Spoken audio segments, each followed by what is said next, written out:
Me fascina conversar en Aprender de Grandes con gente que profundiza su desarrollo y su experiencia en un campo y se vuelve un experto en ese campo al punto tal de entenderlo como poca gente lo entiende. Hoy voy a tener el lujo de conversar con Hugo Alconada Mon.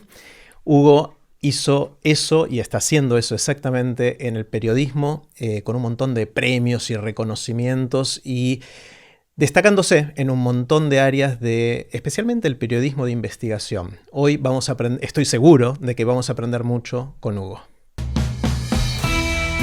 Esto es Aprender de Grandes, el podcast donde comparto lo que aprendo mientras intento aprender durante toda la vida y lo que converso con gente que admiro. Hola, Hugo. Hola, muchas estás? Gracias por esas palabras. Bueno, representan un poco el... Ahora me metiste un desafío a que estar a la puse altura. la vara ahí arriba, ¿no? Sí. Bueno, un placer. Gracias por la invitación. Y como te anticipé, quiero empezar con una pregunta grande y que nos lleve a donde nos tenga que llevar. Me interesa muchísimo saber justamente qué aprendiste en todos estos años de hacer periodismo. Pues te diría que eso que te lo suelen decir en la facultad, pero que así como te lo dicen, te entra por una oreja y sale por la otra. Que es, no te quedes con la primera versión, cuestiona todo, chequea todo, verifica todo, trata de hablar con la mayor cantidad de personas posibles, porque como mínimo lo que vas a obtener es mucho más interesante, más rico, y a veces es muy distinto de lo que es la primera impresión. Entonces te diría que es eso, es que incluso en mi familia ya a veces están un poco hartos, pero es cuestionar todo, preguntar todo el tiempo. ¿Y esto es una cosa que haces de chiquito, de preguntarte todo, o vino más tarde en tu vida? No, ya venía de chiquito, según dice mi viejo, que yo era un momento que lo volvía loco, porque yo lo preguntaba mucho los por qué. Pero después fue un aprendizaje en base a errores de la necesidad de profundizar. Eso lo fui, si se quiere, agudizando con los años. Es algo interesante porque uno vive en este mundo donde las noticias son perecederas, que duran pocas horas con suerte, están cambiando todo el tiempo, que no se presta mucha atención. Cada vez veo más errores de redacción y de ortografía en los medios digitales. Pero al mismo tiempo uno sabe que las cosas en serio llevan tiempo, ¿no? Hacer todo esto que acabas de decir es algo que típicamente lleva mucho tiempo de investigación hasta poder decir algo con suficiente respaldo y asidero como para poder decirlo con confianza, ¿no? Nunca es 100%, obviamente, pero hay una tensión ahí, me imagino, ¿no? ¿Cómo lo estás viviendo vos? Te voy a dar un ejemplo real. Malvinas. Uh-huh. Hay veces en las cuales hay eventos noticiosos que surgen espontáneamente. Como si ahora un gran jugador de fútbol de la selección argentina surgiera un doping. Bueno, tenemos que saltar sobre esa noticia. Hay otros eventos que son previsibles. Si te sorprende que el 24 de diciembre se celebra Nochebuena, Jerry, tenés un problema. Con lo cual vos podés prepararte para esa cobertura. Uno dice, 24 de diciembre, eso es anecdótico. Sí, bueno, pero a ver, se viene el Mundial de Fútbol. Y prepárate, Jerry, a ver, tenés que empezar con toda la logística, el desarrollo de fuentes, el armado de eventualmente un punto logístico de apoyo allá. Vamos a Malvinas. Sabemos que se cumplían 40 años, desde 1982 sabíamos que, y dentro de 10 años sabemos que se van a cumplir 50. Eso te da una oportunidad, que es empezar a tratar de, con el plazo del 2 de abril de 2022, decir, a ver qué podemos desarrollar. Eso te da también algunas puertas que se abren, porque hay algunas personas que eventualmente, porque se cumplen 40 años, deciden empezar a hablar. Y entonces eso me lleva a, por ejemplo, el año pasado, me tomó exactamente un año, empecé a cultivar a determinadas personas para que tuvieran confianza en mi trabajo, para que en definitiva terminaran contándome cómo pagaron sobornos sobornos a militares argentinos en la compra de armamento que los propios militares argentinos necesitaban para combatir en Malvinas. Dicho de otro modo, hubo militares argentinos que pagaron coimas para acceder a las armas que ellos mismos necesitaban para agarrarse a tiros. Y esto me tomó un año de trabajo, irlo llevando, ir aflojando, que una persona me presentara a otro, el que finalmente aceptaran hablar algunas personas en on the record. De hecho, terminé obteniendo personas que en Argentina y en Israel me confirman en on the record esto. Y además después hay que hacer todo un proceso de verificación de datos, de detalles técnicos. Y luego esto hay que publicarlo. Y esto a su vez te lleva también a esa atención que vos mencionabas antes. Por un lado, ¿cuándo lo das? Hay que ver el momento correcto. Decir, bueno, lo doy durante el periodo de los 40 años de Malvinas, ¿lo doy antes o lo doy después? ¿Es relevante para los lectores antes? ¿Es relevante para los lectores después? Pero si lo doy en el momento, al mismo tiempo puede ocurrir que algunos veteranos de Malvinas, que me ha pasado, me digan, tuviste que publicarlo justo ahora, no podías publicarlo en otro momento. Al mismo tiempo, también tenés que si uno se demora demasiado, eventualmente la coyuntura te tapa. Y uno tiene que también jugar con astucia. Si yo, por ejemplo, desarrollé una investigación que me pasó durante un muy buen tiempo y de repente jugaba la final de Argentina-Alemania en el Mundial de Fútbol, si yo ese día lo publico soy un estúpido, porque ni mi mamá me lee. Entonces, uno que tiene que ir jugando justamente con la agenda periodística, los tiempos de investigación. Te doy otro ejemplo. Yo ahora estoy cerrando una investigación que comencé acá en Argentina, que avancé en las Islas Malvinas y que estoy cerrando ahora, que espero publicarlo en los próximos días. Y al mismo tiempo ya puede haber algunos lectores diciendo, pero Alconada, ¿por qué seguís con Malvinas? Si ahora ya estamos con que la inflación es del 6%, ¿no deberías ocuparte de algo más coyuntural? Nada más de Malvinas ya pasaron 40 años. ¿Es realmente relevante lo que vas a publicar? Entonces uno tiene que ir, y cierro con esto tu planteo, Jerry. Hay veces en las cuales empezás una investigación y queda vieja, porque ni siquiera te queda en un aniversario. Y ahí te decís, bueno, ¿qué hago? ¿Continúo la investigación hasta completarla, aunque ya ese funcionario ya ni siquiera funcionario porque ya se fue a su casa? ¿O la dejo en el freezer y continúo con otras? Entonces sí, esa tensión entre coyuntura, agenda propia, tiempos, es un delicado baile en la cual más de una vez tropecé. Está genial, dijiste un montón de cosas y quiero meterme en algunas de ellas. Uno es mencionaste al pasar on the record. Solo para entender cómo funciona esto, entiendo que está el off the record y el on the record, que es parte de la jerga periodística, ¿no? Te voy a mostrar. Eso me está filmando, ¿no? Sí. Y después lo describimos. Mi billetera. Yo acá le describo a los que nos están escuchando. Hugo muestra billetera. En la parte interior donde algunos ponen profiláctico, yo no tengo profiláctico, tengo un papel doblado en 1, 2, 3 veces, que tiene una clase práctica de qué es el on the record y el off the record. Esto me lo dio un funcionario del Departamento de Estado de Estados Unidos. Wow. Que cuando yo empezamos a hablar la primera vez, le digo, bueno, pero ¿esto es off the record o on the record? O on the record. Dice, vamos a clarificar qué es cada cosa. Y me escribió esto. Y te lo quedaste ahí como tu pequeño machetito y recordatorio. Esto es, porque además cuando a veces yo tengo reuniones con personas y me dicen, bueno, pero esto es off the record. Digo, le saco esto, digo, te voy a explicar lo que a mí me dijeron para que tengamos un mismo lenguaje que nos permita a los dos evitar las confusiones. De señora que nos está viendo ahora. On the record es, Hugo Alconada dice, comillas, estoy muy contento de estar con Jerry, cierro comillas. Está el nombre del que lo dice, está en 2 puntos y las comillas. Entrecomillado, soy yo el que lo dice. Luego tenés el background, que sería, uno tiene que omitir el nombre, pero tiene que llevar la identificación lo más cercano posible a la identidad. Y puede ponerlo entre comillas. Entonces podría ser, por ejemplo, un prosecretario del diario La Nación dijo a Jerry lo siguiente, 2 comillas. Decir, bueno, pero ¿cuántos prosecretarios de redacción hay? Y hay 4. Bueno, más o menos lo escondiste, yo podría venderme, yo no fui, habrá sido uno de los otros 3.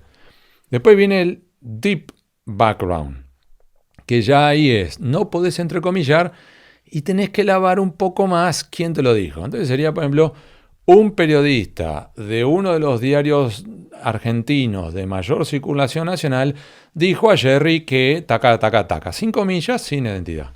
Y luego tenés el off the record, que es básicamente te lo dijo el Espíritu Santo. Es que vos, Jerry, dijeras, estuve con alguien que me comentó que, o ni siquiera que estuve con alguien, sé que tal cosa. Entonces, ¿Y no existe un off the record más profundo en el cual no podés ni siquiera decir eso públicamente? Sí, y ahí lo tenés que clarificar. Es decir, esto es para tu consumo personal. No podés ni siquiera decir que esto ha ocurrido ni que lo sabés.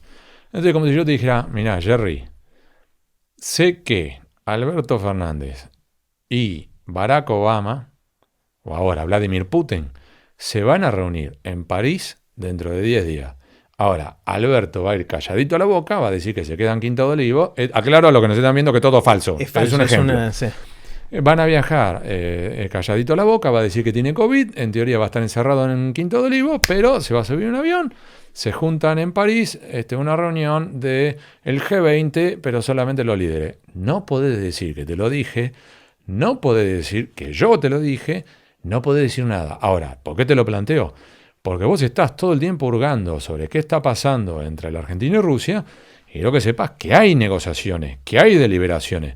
A vos te sirva para eventualmente, cuando vuelva Alberto, tratar de tirar de esa cuerda y ver qué podés reconstruir, qué lográs que el gobierno te admita. Entonces vos podés siempre decir, por ejemplo, con funcionario argentino, a ver, mostrame el certificado de COVID de Alberto. No, no lo tengo. Es que en realidad Alberto está ahí, mostrame una foto.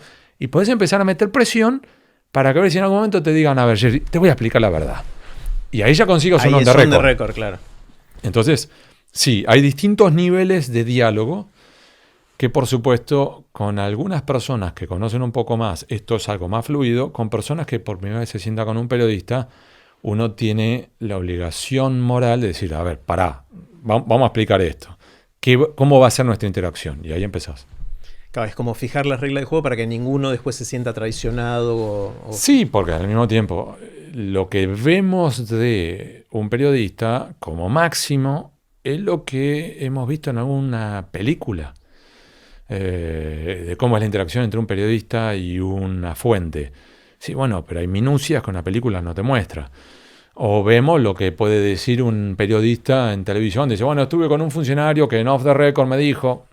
Y queda confuso. Entonces, aclaremos la situación. Claro. ¿Y cómo es tu responsabilidad como periodista reportando estas cosas? Cuando decís, una persona que no les puedo decir quién es, me dijo que esto es así, pero no les puedo dar más detalles, no puedes mostrar documentación de eso porque justamente te lo dijo... Bueno, ahí tenés un ida y vuelta. Hay ocasiones en las cuales la fuente puede ser off the record, pero que te dé información material.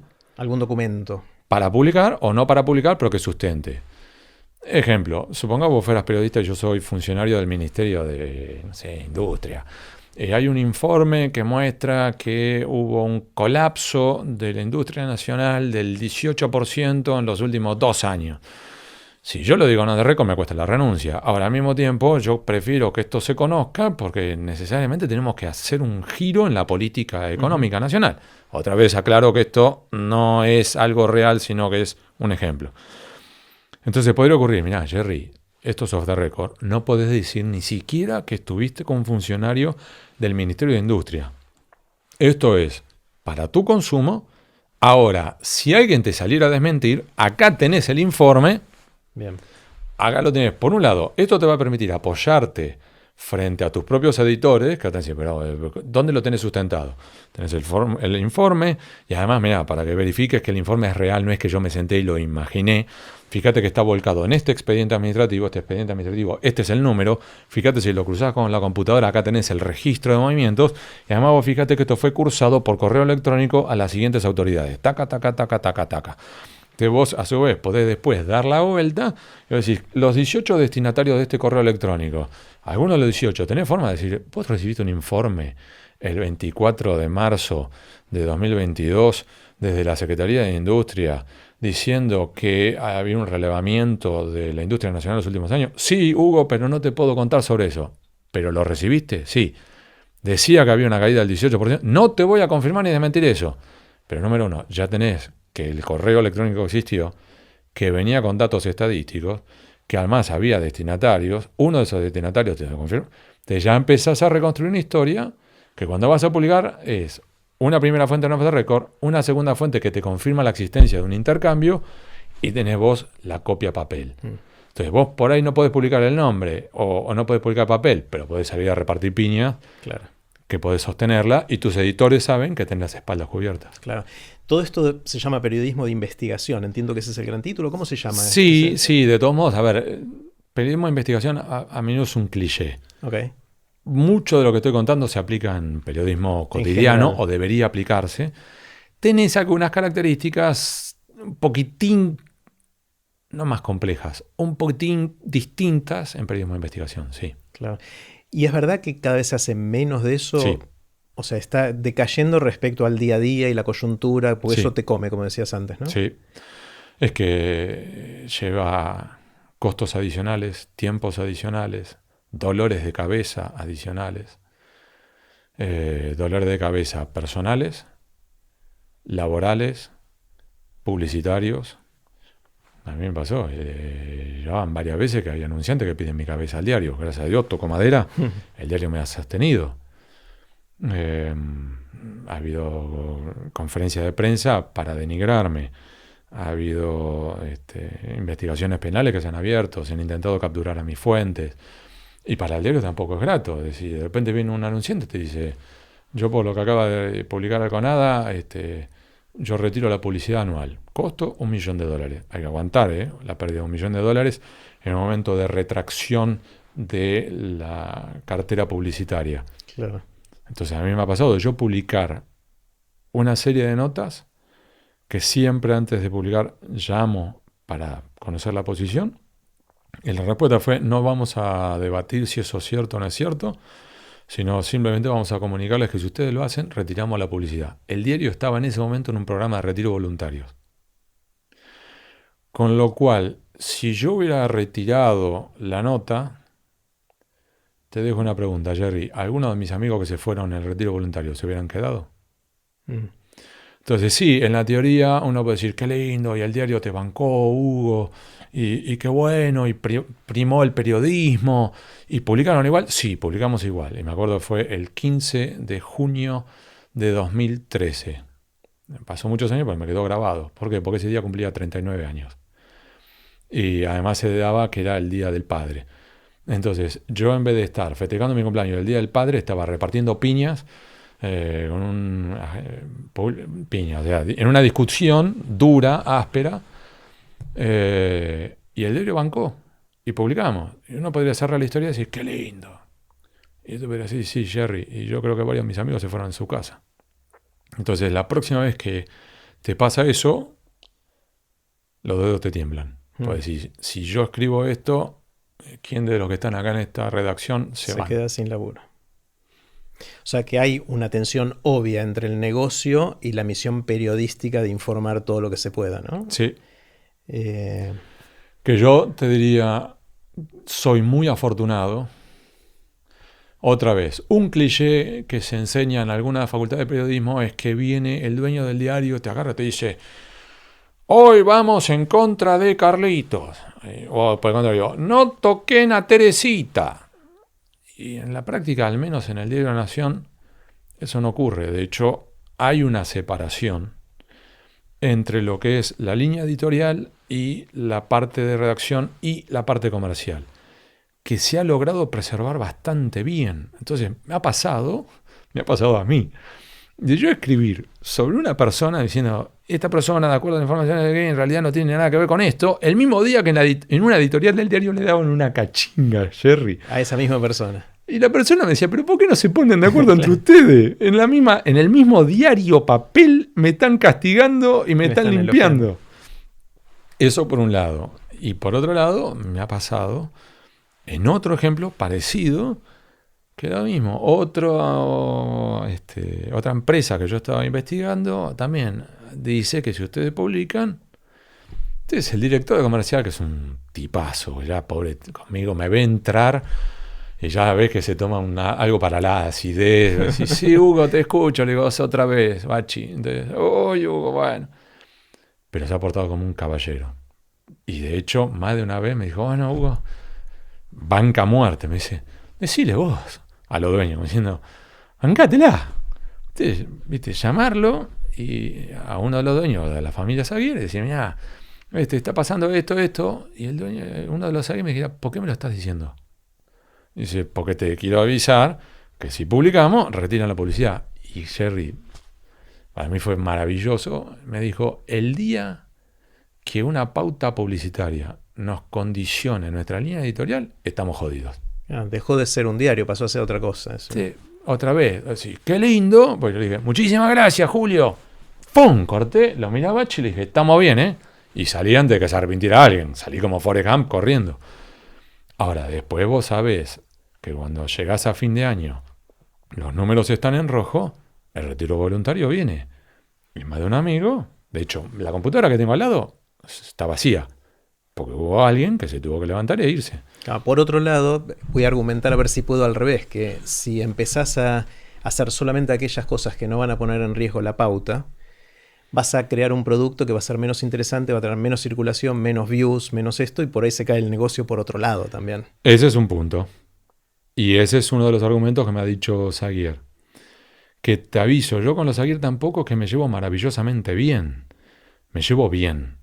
No lo puedo decir que son amigos, porque tenemos una relación laboral, pero al mismo tiempo, yo francamente les reconozco que se han bancado cada cosa. Yo en Panama Papers escribí sobre ellos. O sea, en el diario de ellos escribí sobre ellos. O, por ejemplo, cuando gana Mauricio Macri y al otro día publican una publicidad, una editorial, que era básicamente algo sobre los juicios de lesa humanidad y derechos humanos, como planteando, bueno, no tenemos que hacer un replanteo sobre estos juicios. Y hubo una movida en la redacción de rechazo a esa editorial. Y yo soy prosecretario de redacción, en la práctica soy uno de los 8 o 10 más de arriba. Y yo me subí a la rebelión. Entonces, si querés, en términos de cara pintada, yo era el teniente coronel, yo era el Aldo Rico, el Mohamed Ali Zaineldin. Porque vos tenías muchos redactores que a su vez, cuando vieron que un prosecretario se sumó, varios más se sumaron y se armó un... Obviamente que no les gustó. Pero yo a su vez lo que le reconozco a Julio Zaguer, por ejemplo, que es el presidente del directorio del Diario de la Nación, que empezamos a intercambiar correos electrónicos de por qué él considera que era correcto lo que él había dicho. Y yo le planteaba mis argumentos de por qué no. En ningún momento, más allá del contenido de esos correos electrónicos, en ningún momento me dijo, a ver, pibe, si te queda claro. Yo soy el dueño y yo en los editoriales hago lo que se me ocurre. Sino que en un diálogo así, a ver, explícame por qué, Hugo. Y yo explicar, si yo no estoy de acuerdo. Y y lo otro. En un momento ya íbamos 8 correos electrónicos y de vuelta, largos, con planteos jurídicos, filosóficos, éticos. Me acuerdo que hablábamos sobre mérito, oportunidad y mérito, oportunidad y conveniencia, los 3 basales para tildar de arbitrario o no un acto administrativo, comparando un acto administrativo con una editorial. Imagínate el debate que teníamos. En un momento él dice, ¿sabes qué, Hugo? Basta. Venite acá. Cuando vengas para Vicente López, venite. Entonces me fui a verlo a la oficina, discutimos por momentos picante. Y cuando terminamos, yo le voy a dar la mano. Y él me dice, ¿qué la mano? Dame un abrazo. Si lo que hicimos fue debatir, no discutir, no peleamos. Y me dio un abrazo. De hecho, lo que le reconozco es, a pesar de nuestras diferencias, tienen el talento, la lucidez, la cordialidad, la generosidad, de decir, me banco el ruido y la discordia. Claro. Es un lujo. Sí. Una de las cosas que sospecho transformó todo esto es la digitalización del mundo, de las noticias, de todo lo que está pasando. ¿Cómo viviste toda esa transformación y en qué te impacta? Con algunas ventajas, con algunos errores propios, con lo que veo que son algunos vicios y algunos desafíos y oportunidades. Es una mezcla. A ver, contame algo. Ejemplo, ventajas. No me gustan las redes sociales, pero las uso. Y me permiten difundir la información. Me permiten llegar mucho más lejos. Entonces tengo, no sé, ahora ni siquiera me fijo en eso, pero ponele que tenga 650.000 seguidores en Twitter, 80 y algo en Instagram, también como 100.000 en Facebook. Entonces, me permiten difundir por esas redes sociales y plataformas digitales como LinkedIn mi material y que llegue a personas que de otro modo no podrían leer ese material en un formato papel primero, o eventualmente ni siquiera en el Diario de la Nación. De hecho, algunas de estas plataformas te permiten ver desde dónde te leen. Jerry, tengo gente desde China. Claro. Desde África, el corazón de África. Yo no sé si serán o ejecutivos argentinos de empresas multinacionales o diplomáticos, no lo sé. Pero hay gente que me está leyendo que de otro modo no me leería. Número 1. Número 2, me permite llegar a segmentos de la población por edad, por ejemplo, que de otro modo no. Entonces, mis chicos no leen el diario. De hecho, la última vez que compré el diario papel, Jerry, fue porque habíamos rediseñado el papel. Y abrimos el diario papel con una nota mía. Y lo llevé para ver cómo había quedado el diseño. Y me ve mi hija, que en ese momento era chiquitita, la más chica de todas. Me mira el papel y dice, bien, vamos a hacer un asado esta noche. Porque tenía papel de diario. No calibraba el papel, diario papel, como objeto de lectura, sino para bollito. Entonces te permite llegar a ese sector, por ejemplo, etario. Desafíos. Al mismo tiempo es cómo desarrollo un producto, un contenido que me permita llegar a esos sectores. Porque decir, ¿puedo en Twitter escribir como si fuera el mismo texto que en un papel? No, tengo que encontrar una vuelta. Entonces eventualmente hay que hacer un hilo de Twitter. Y en Instagram, ¿qué me conviene? ¿Más las historias o el feed? O eventualmente un reel. De hecho, abrí una cuenta en TikTok y no le encontré la vuelta, por ejemplo. Entonces hay que ir buscando como un pequeño desafío. Después tenés problemas, que son las fake news, que son increíbles, la cantidad de barbaridades que se dicen con una ligereza. Entonces vos tenés desde el que cree que la Tierra es plana hasta gente que cree cualquier otra cosa o que te tergiversan lo que uno escribió. Entonces me ha pasado de yo, por ejemplo, tuitear algo, hacer refresh y ya tenía personas que lo habían retuiteado sin leer, que le habían puesto like sin leer o que me estaban puteando sin leer. Entonces, de hecho, por ejemplo, yo hace poco escribí una columna para el Washington Post en la cual planteo la soberanía de las Islas Malvinas. Yo creo que son argentinas, pero que al mismo tiempo tenemos que encontrar una variante sobre cómo logramos el efectivo control de esas islas, cómo concretamos esa soberanía. En Twitter se armó un debate de que yo había negado la soberanía de la Argentina. Entonces, sí, claramente estas personas no leyeron ni siquiera el primer párrafo, porque en el primer párrafo reafirmo mi posición para partir de ahí. Entonces, el debate que se está dando no es el verdadero. Esas son dificultades. Y cierro con esto.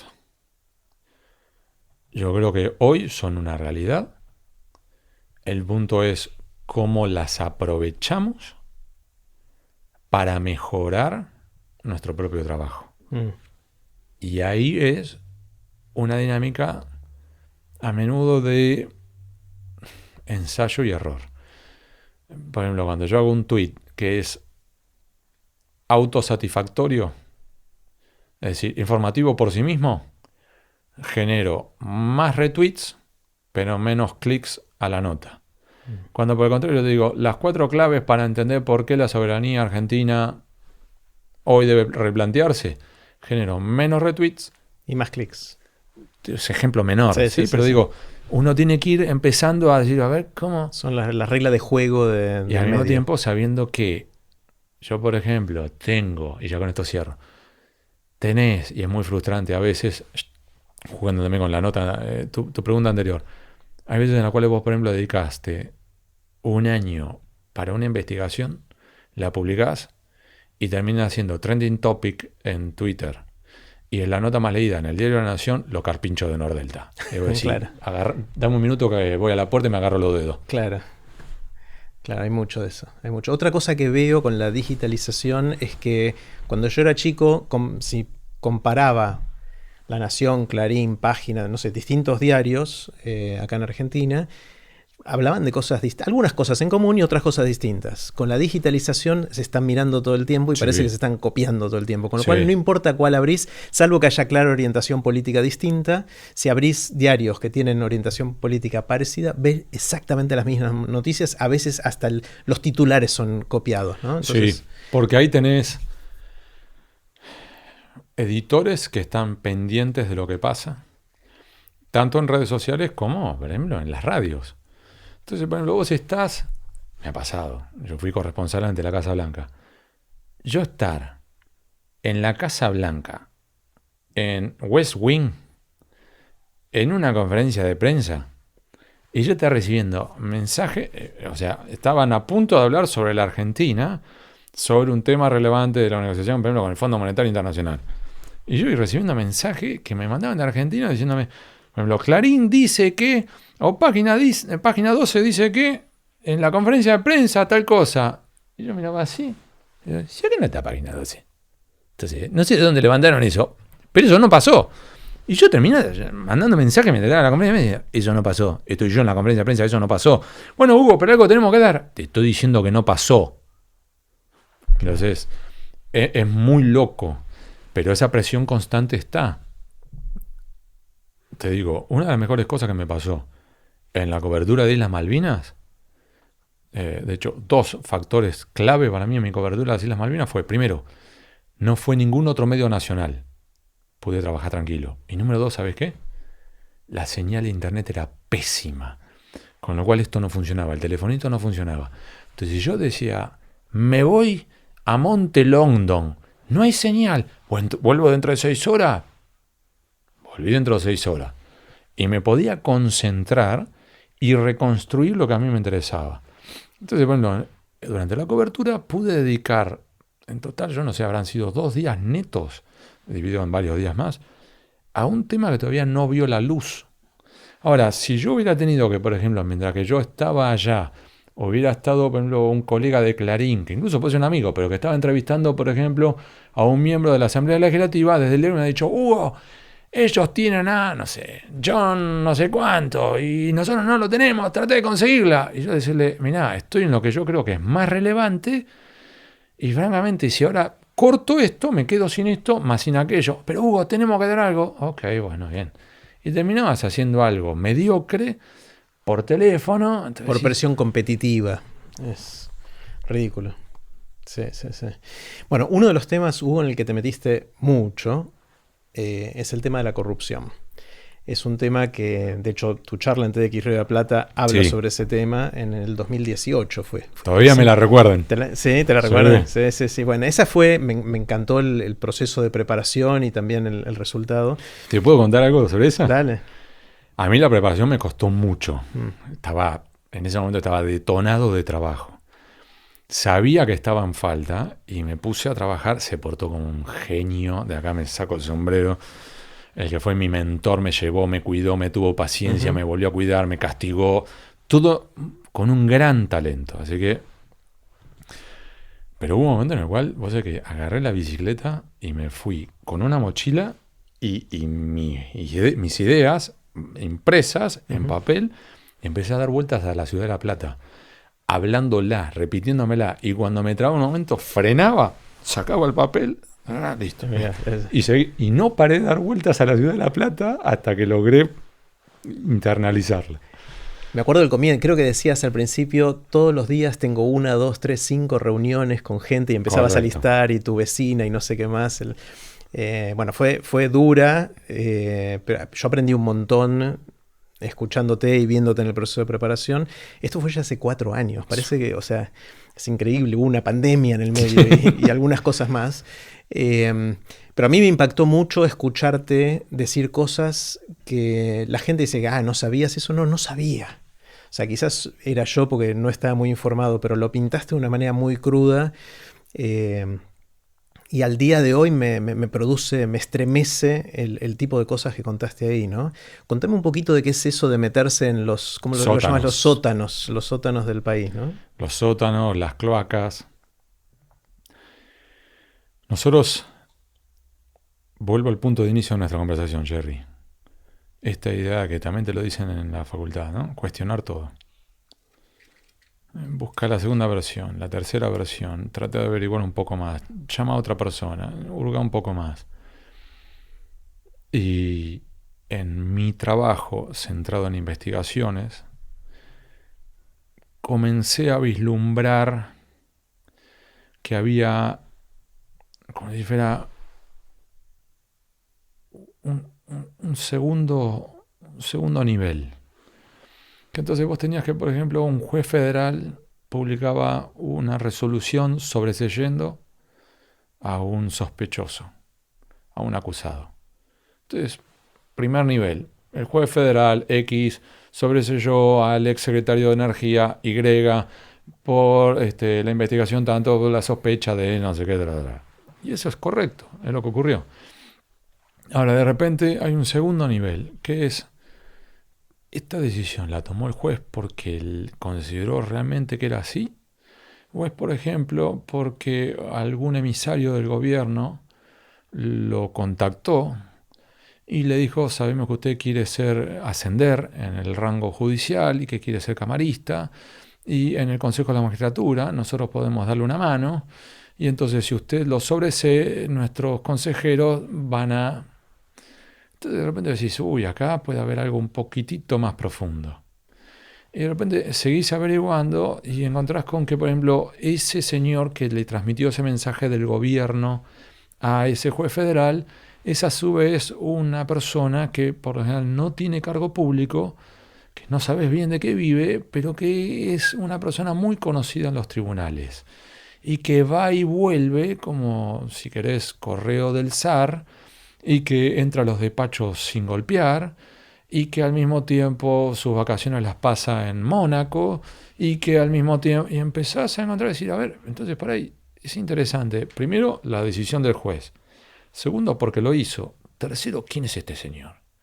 Y empezás a averiguar sobre ese señor y empezás a encontrar que, por ejemplo, tuvo un momento en el cual trabajó para la Secretaría de Inteligencia del Estado. Y antes trabajó para el Batallón 601 de Inteligencia del Ejército durante la dictadura. Y seguís hurgando y estuvo en algún momento sospechado de...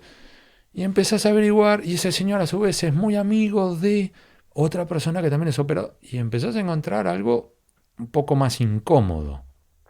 Y empezás cada vez a hurgar un poco más hasta que en un momento te dé la sensación de un entramado, una red de sótanos, de túneles, de vasos comunicantes, de sistema cloacal, en la cual por debajo de la superficie hay negociaciones entre jueces, fiscales, abogados, políticos, funcionarios, empresarios, sindicalistas, miembros o espías, miembros de la inteligencia, policías, en las cuales se ponen de acuerdo entre ellos, que vos de repente encontrás que, por ejemplo, tienen reuniones, que tienen incluso con una suerte de círculos cerrados, y en las cuales hay intercambios de favores. Decís, uy, acá hay algo mucho más. Entonces, si querés, mis libros marcan esa evolución. Y cierro con esto. Mis primeros libros fueron sobre casos puntuales. El caso Antonini, el caso Siemens, el caso Vudú. El siguiente yo intenté dar un paso adicional, que era la piñata. Que es decir, cómo funcionó el sistema de corrupción durante el kirchnerismo. Y de repente, con el advenimiento de Mauricio Macri al gobierno, algunos jugadores yo me encontré con que no se fueron a su casa, siguieron y otra vez entraban a los despachos sin golpear y conseguían beneficios. De hecho, el mismo señor que se encargó de cerrar la causa por enriquecimiento ilícito de los Kirchner, es el señor que se encargó de manejar la causa del Correo Argentino para Mauricio Macri, que es el mismo señor que en esa charla tenía el bate de béisbol y el teléfono celular dorado guardado en una cajita. Y aquellos dos retratos. Correcto. El de El Padrino y el de Tony Montana. Entonces decís, acá de repente yo me encontré a decir, como luces amarillas que se encienden en tu tablero, esto no es una cuestión de un gobierno X o Y. Acá hay algo más profundo, que es casi como una política de Estado. Pasan los gobiernos, pero hay determinadas prácticas que se mantienen. Y de allí surge La Raíz, que es el libro en el cual intento abordar cómo hay un sistema montado para la corrupción y la impunidad en la Argentina. Entonces, es un proceso que me ha llevado, y llevo ya, Jerry, casi 25 años, digo así, ¿y lo entendés? No. La sensación que me da es que lo único que hice fue hacer así y vislumbrar que hay unos sótanos, tratar de meter la cabeza y decir, ¿realmente quiero meter la cabeza ahí? O al final por meterme en la cloaca voy a terminar todo enchastrado y para cuando salga ni siquiera yo voy a querer mirarme al espejo. Y el preferir voy a decir, mira, sé que hay una cloaca acá, te marco que hay una cloaca y hasta acá llego yo no estoy dispuesto a meterme ahí adentro. Y estoy ahí. Te estás debatiendo en esa... Supongo que habrás recibido amenazas. De todo tipo. Y te las bancás. No es un tema que me guste agradar, no me gusta hablar, porque por un lado no me gusta la victimización del periodista. No me gusta esta cosa de, ¡ay, acá estoy! Me como si fuera, viste, los incendios de corriente, acá estoy en medio del fuego. Vos te metiste donde quisiste. Ucrania, ¡ay, es terrible! Vos te subiste al avión. Bancátela. Con el mayor de los respetos a quienes hayan estado en corriente o en Ucrania, es un ejemplo más, ¿sí? Porque es lógico tener emociones. Yo cuando estuve ahora en Malvinas me emocioné 2 veces. E incluso me emocioné grabando videos para el diario. Ahora frené y lo hice de nuevo. Y no paré de hacerlo hasta que lo pude hacer sin que me temblara la voz. Porque yo creo que el lector o el oyente, el televidente, lo que quiere es información. No es ver mi emoción sobre el lugar. Más allá de eso, vuelvo. Sí he tenido problemas, he tenido amenazas, he tenido aprietes, me han espiado a mí, han espiado a mi familia, han espiado a mis padres, han espiado a mis movimientos. Al mismo tiempo no lo dramatizo, no me agrada, pero no lo dramatizo porque no lo banalizo, pero al mismo tiempo tengo claro que yo hago lo que a mí me gusta. Esto es, Jerry, ¿te gusta el rugby? Bancátelo tacle. ¿Te gusta el fútbol? Bancate la patada. Y puede haber amarillo o roja, pero la patada te la comiste. No me vengas a levantarte y decir, me pegaste fuerte, querido, estás jugando al fútbol. Entonces, en mi caso, obviamente que más me duele cuando se meten con mi familia. Obvio. Porque yo hago lo que yo quiero. Mis hijos se comen alguna que son para mí, no para ellos. Entonces, ahí sí me duele. Es decir, me duele porque ellos terminan bailando un baile en el cual no eligieron ni el baile, ni el salón de baile, ni la música. La elegí yo. Mi mujer es distinto. Porque mi mujer y yo cuando tuvimos la conversación para casarnos no fue una cena romántica, no fue la luz de las velas, fue en una trattoria italiana en La Plata. Pero no fue esta cosa, viste, ay, con vos, viste, amor, y perdices, y yo de rodillas. Yo, mira, a mí me gusta esto, por este tipo de trabajo es probable que vuelen las piñas, y yo no, le dije así, yo no descarto que terminemos en el exilio. Entonces cuando mi mujer aceptó con la brutalidad de saber que por mi trabajo podíamos terminar en el exilio. Entonces mi mujer está en el baile conmigo. Distintos son mis hijos. Claro. Claro, qué fuerte, ¿no? Qué fuerte. Bueno, volviste recién de Malvinas. Me empezaste, antes de que empezáramos a grabar, a contar algunas de las historias de Malvinas. Porque vos dijiste que tengo una cara medio marcada por Malvinas. Sí, sí, cuando llegaste tenías cara de Malvinas. Es que además, perdón que te interrumpa, estaba afuera mandando un correo electrónico sobre Malvinas por un dato que estaba buscando. Se te notaba. Y ahí le dedicaste mucha planificación, mucho tiempo, fuiste ahí, viviste cosas ahí. Contame un poco qué se sintió hacer ese proyecto. Desde la parte logística, a ver, puede servir como un ejemplo concreto. Y después vamos al estar allá. La parte logística es un ejemplo concreto de esto. Es decir, a ver, yo no sabía que me iba a tocar ir a Malvinas, pero yo sabía que venía a Malvinas el aniversario de los 40 años. Por lo tanto, yo ya empecé el año pasado a hablar con alguno de los editores. Che, se viene dentro de un año. ¿Qué vamos a hacer? Mirá, vamos por acá, vamos para allá. Y yo les decía, mirá, hace mucho tiempo yo vengo con un ruido ahí sobre coimas en Malvinas. Bueno, buenísimo, Hugo, mirá, metete por ahí. Y empecé ese proceso. A Malvinas iba a ir Elisabetta Piqué, Terminó en Ucrania. porque estalló Ucrania. El número 2 que iba a ir era Nicolás Cassese, que para mí era la persona indicada, porque ha ido varias veces, tiene contactos allá ya desarrollados. Ahora, Nico tenía Sputnik. Si vos tenías Sputnik, cuando llegabas a Malvinas, te tenías que comer 14 días de cuarentena, más después estar dando vuelta. Con lo cual los costos se te iban. Yo tenía 2 AstraZeneca más una Moderna. Con lo cual, en vez de 14 días, eran 5. Con lo cual, los costos, todo esto se mide en periodismo. Claro, sí. Decir, porque 9 días más encerrado en una cuarentena en un hotel, hay que pagarlo. Entonces, Nico, súper generoso, se queda en Buenos Aires y se queda editándome. Entonces, yo ya, cuando sé que tengo que ir a Malvinas, es el proceso final donde acelero a fondo. Yo ya venía leyendo sobre Malvinas, pero me puse a leer en serio. Fines de semana encerrado en mi casa, mi mujer saliendo con mi chico, no sé cuánto, y yo de las 6 de la mañana hasta las 9 de la noche, taca, leyendo, llamando por teléfono, todos los días de la semana. Hubo 3 semanas que yo creo que no publiqué en el diario, pues estuve neto, teléfono, mail, libro, teléfono, mail. Con lo cual, cuando desembarco, cuando aterrizo en Malvinas, que además fue una vuelta al mundo, fue Buenos Aires, Londres, Oxford, Bryce Norton, que es la base militar más grande de Inglaterra, de ahí a Dakar, mal tiempo en Malvinas, noche en Dakar, finalmente. Con lo cual, la vuelta entera, 25.000 kilómetros. Claro, la vuelta al mundo son 40.070 kilómetros.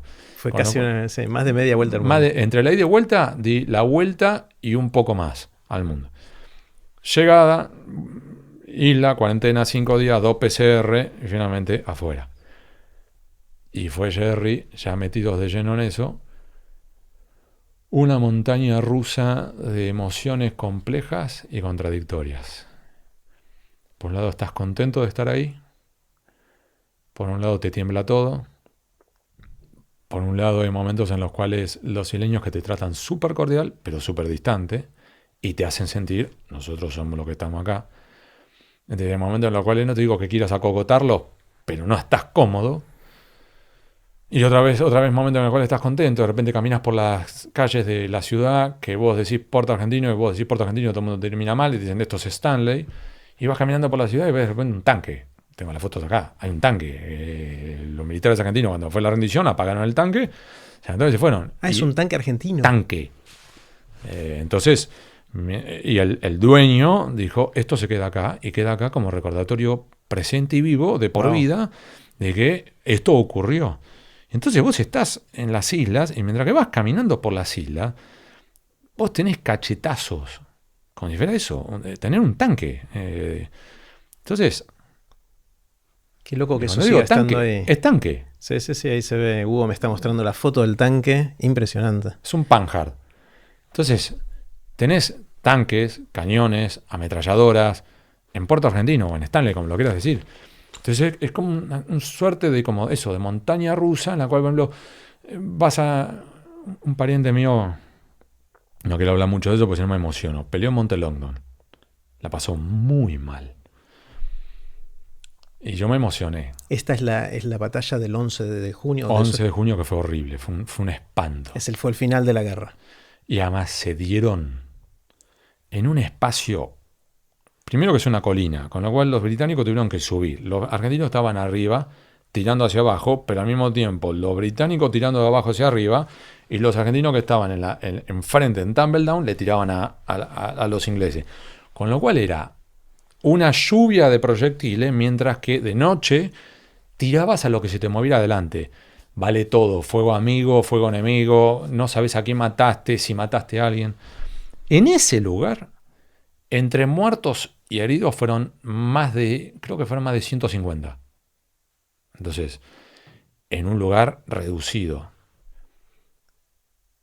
cuando lo ves, te quiebra. Te rompe todo. ¿Eso hoy está como estaba en ese momento? O sea, ¿hay Y te restos mata. de esto? Otra vez, como profesional, ahí tenés un ejemplo. Yo me estoy emocionando. Entonces yo para el diario lo que hacía era me frenaba, me calmaba y me empezaba a grabar otra vez. Y donde me emocionaba, frenaba, borraba, empezaba de nuevo. Pero claro, yo tenía un tío mío que me hizo el croquis donde él peleó, que es lo que llama la hondonada. Los británicos le dicen The Pole. Los británicos en sus libros hablan de bloodbath, baño de sangre. En el lugar donde él estuvo, murieron 50. No. En un lugar que es un poco más grande que esto. O sea, imagínate lo que fue.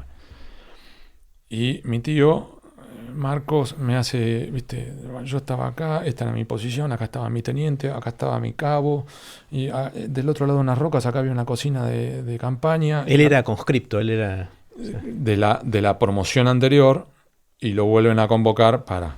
O sea, tenía 19 años. Un poco más porque le había pedido prórroga, así que él tenía 20, 21, con lo cual lo tenían como una cosa como si fuera, viste, que venía el sargento, cabo, él y los conscriptos, porque como que lo tenían como que ya tenía un poquito más de edad y experiencia. Acá había un cañón de 105 milímetros y acá no sé cuál, y cuando entras ahí, Jerry, y miras así el croquis, yo estaba con mi guía, Jimmy Curtis, que se portó isleño.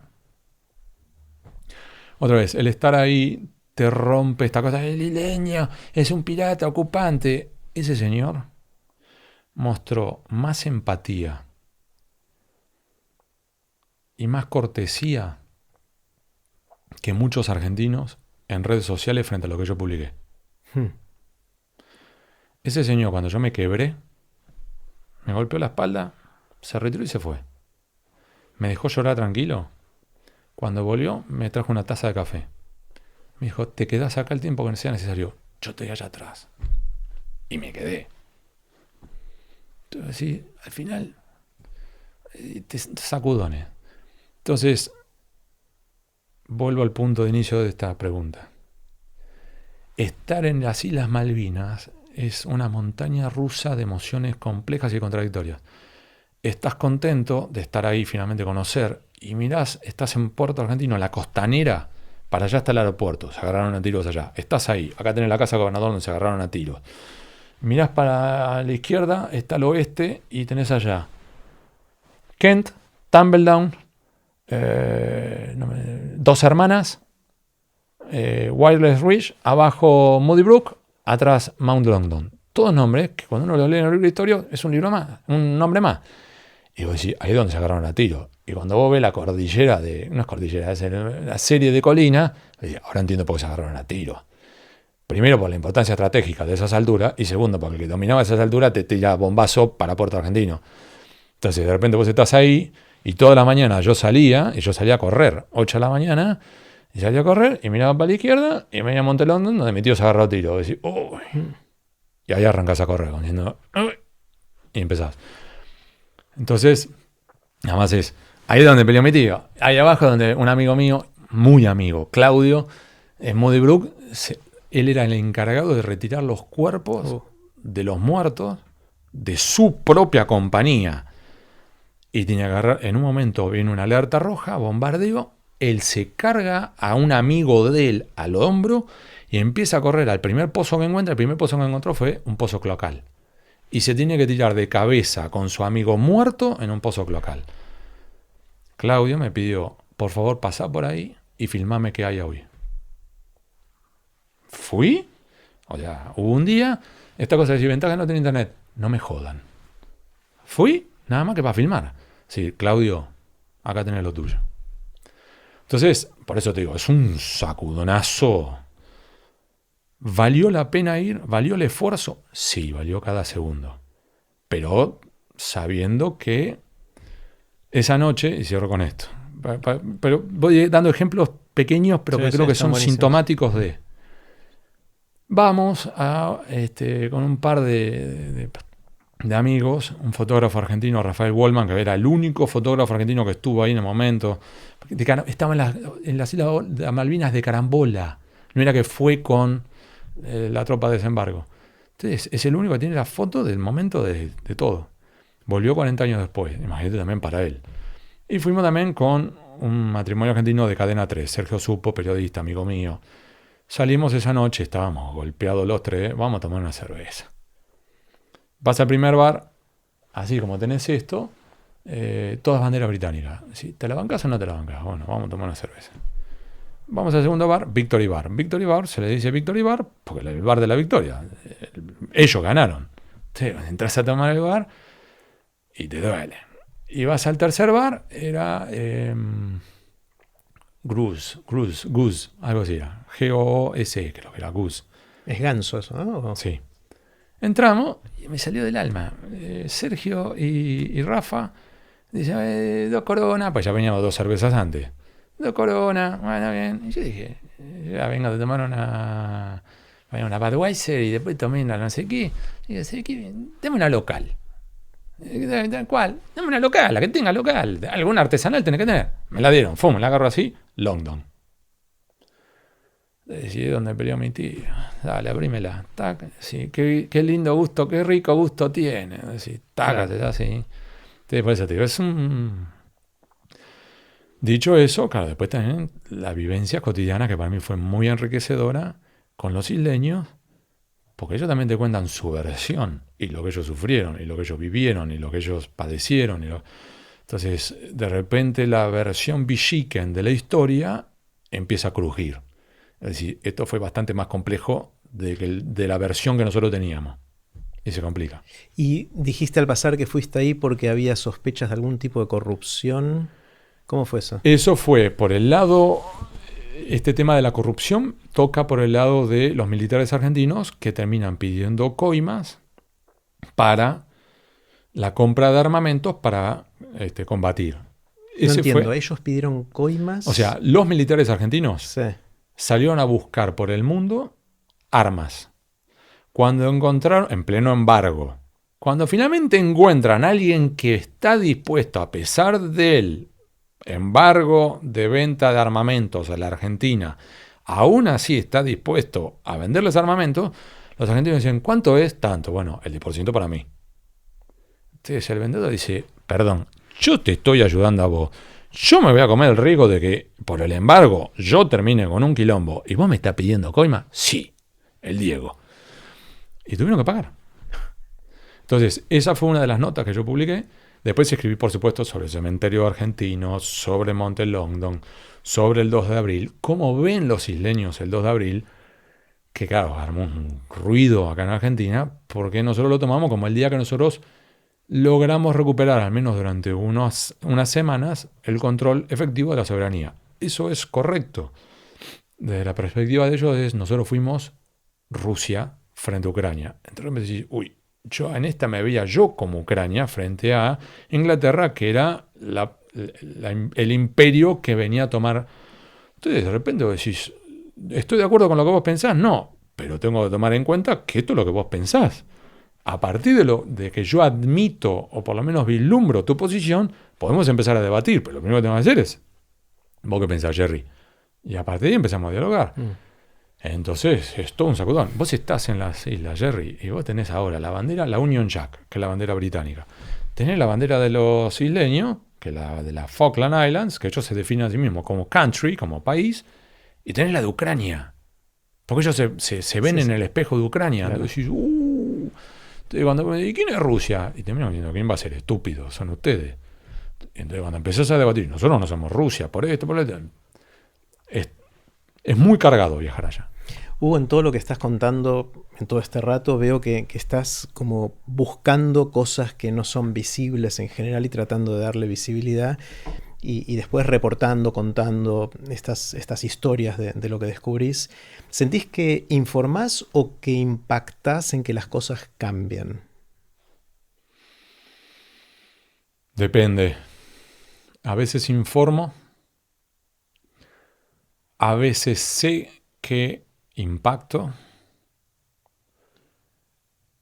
y hay veces que no pasa nada. La mayoría de las veces no pasa nada. El gatopardismo, digamos, ¿no? Sí. Poco... A ver, mi función es informar. Uh-huh. Yo no tengo segundas intenciones. No es que yo digo, A ver, vos me decís, cuando éramos jóvenes, quiero cambiar el mundo. Yo te digo, ahora me alcanza con que un lector me diga, gracias, eso no lo sabía. Eso no lo tenía en cuenta. Entonces, por ejemplo, estas notas que estoy publicando sobre Malvinas, me quedan todavía un par, hubo lectores que realmente se enojaron. Lectores que me acusaron de traición a la patria. Lectores que dijeron, yo levanto mi suscripción del diario. Ahora hubo muchos otros lectores que dijeron, muchas gracias. Eso yo no lo sabía. Eso yo no lo había tomado en cuenta. Es interesante. No estoy de acuerdo, pero me parece válido por lo menos conocerlo. Entonces ya, para mí, es un avance. ¿Ha habido ocasiones en las cuales genera un impacto? Sí. En algunos casos son impactos judiciales, Jerry. Hay personas que han sido condenadas por mi trabajo. Una vez intentamos hacer el cálculo, daba decenas de millones de dólares de la corrupción que se recuperaron para el Estado argentino. De hecho, hay por ejemplo, jardín de infantes que se construyó en Misiones con dinero que yo revelé de la corrupción, que fue decomisado y se terminó derivando. Así que vos podrías decir, mira, Hugo, tu laburo, hay un jardín de infantes. Ya con eso. Podrías decir. Sé que hubo un ministro de Justicia, no voy a decir el nombre porque no quiero que lo acogoten, que llamó al diario. El diario estaba en plena contrapunto con ese gobierno. El ministro de Justicia pide hablar con el entonces subdirector, actual director del diario, Fernán Seguier. Y le dice, mire, no sé cuánto, mire, yo quería simplemente decirle, esto no es público. La nueva ley antilavado debería llamarse la ley Alconada. Entonces, el subdirector Fernán Seguier hizo el mismo cobro que vos. ¿Cómo? Sí, lo que Alconada terminó revelando forzó que tuviéramos que modificar la ley antilavado, que hasta ese momento no habían registrado condenas, y que a partir de esa ley empezaron a haber condenas por lavado. Y entonces debería llamarse en realidad la ley Alconada. Y Fernán, con cierta malicia, le dice, ¿puedo citarlo en eso? Y él dice, no, me va el trabajo. Claro. ¡Pum! Cortó. Entonces, a veces pasa eso. La inmensa mayoría de las veces no pasa nada, Jerry. Y francamente, lo normal, lo raro es al revés, que ocurra. Hugo, quiero hacerte preguntas cortitas. Las preguntas son cortitas, vos tomate obviamente el tiempo que quieras para responder. Y la primera es la del viaje en el tiempo. Suponete que tenés un amigo que inventa la máquina del tiempo y te dice, Hugo, te voy a prestar la máquina del tiempo para que hagas un viaje a donde y a cuando quieras. Estás un tiempito ahí y después volvés al aquí y a la hora. La primera pregunta es si irías al futuro o al pasado. Vos sabés que cuando me dijiste que podías ir por ese lado, me dejaste regulando. Pensé en un momento en el futuro, pero simplemente para saber si mis chicos están bien. Y después dije, no quiero saber nada sobre mi propio futuro, si me mato en la autopista esta noche, que sea. Sobre mis hijos, he intentado hacer lo que he podido hacer. Creo que son buenas personas. Eso me alcanza. ¿Qué edad tienen? 21, 19 y 15. Varón, nena. No los tengo vinculados en redes sociales para protegerlos, así que más datos no voy a dar sobre ellos. De hecho, ni siquiera tiene mamá permitido publicar sus rostros, ni siquiera para el Día de la Madre, ni de la abuela, nada. No existen mis chicos. Entonces dije, ¿sabes qué? Me gustaría ir para el pasado, por dos personas en particular. Leonardo da Vinci, me encantaría conocer ese genio. Y ir más atrás, Jesús. Yo soy nominalmente católico, apostólico romano. Hoy te diría que me cuesta creer. Digamos que quisiera creer. No estoy en la etapa de creer, sino en la etapa de me gustaría creer. Me gustaría saber qué. Entonces, básicamente, me gustaría ir para allá atrás, para en la dinámica como creo que era el apóstol Tomás, que es el que dice, o Felipe, no, creo que era Tomás. Que dice, yo no voy a creer, porque justo ese día se fue a buscar churros y en el momento que apareció Jesús, todos los demás lo pudieron ver y este dice, yo me quedé sin verlo. Yo no creo que te haya resucitado hasta que yo no le toque las llagas o los agujeros de los clavos en las manos y en los pies y la llaga en el costado. Y tuvo que venir Jesús otra vez, mirarlo a la pota y decir, mira, Nabo, vení para acá, yo soy yo. Entonces yo estoy como él. O sea, esto cuestiona todo. Me gustaría volver atrás y decir, a ver, sácate los zapatos. Está genial, está genial. Eso. ¿Hay algo, Hugo, que sepas ahora que no sabías cuando estabas empezando hace 25 años todo este camino y que te hubiese gustado saber? Es decir, si pudieras hablarte a vos mismo hace 25 años, ¿qué te dirías?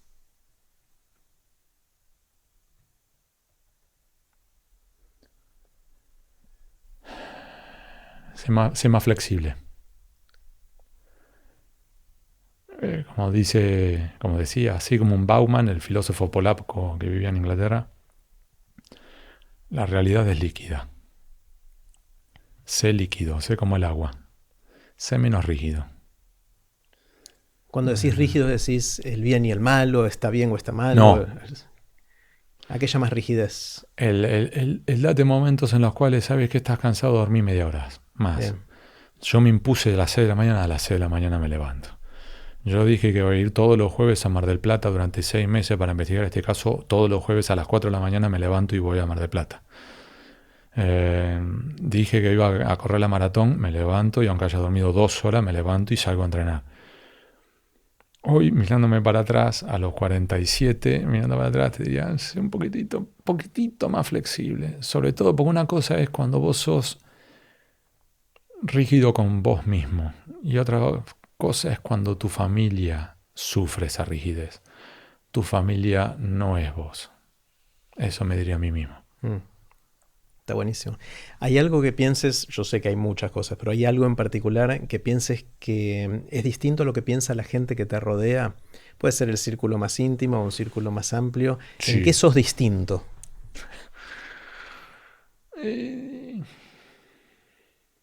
Sí, hay muchos temas en los cuales suelo pensar distinto. De hecho, eso me ha generado muchos dolores de cabeza en discusiones políticas. Porque como a veces puedo vislumbrar el lado B. Entonces cuando le dice, tal candidato es un genio, le digo, mira, ojo con esto, siempre estás hinchando las pelotas, Hugo. Sí, me pasó. Macri recién asumido y mi suegra italiana, repartiendo los platos de los tallarines del domingo.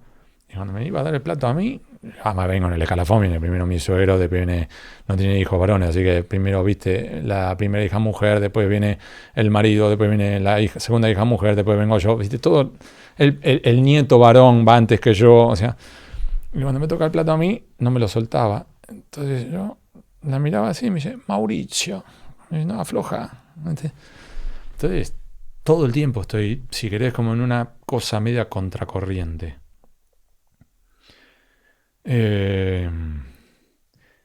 Y si querés, hay algo que me enseñó mi papá,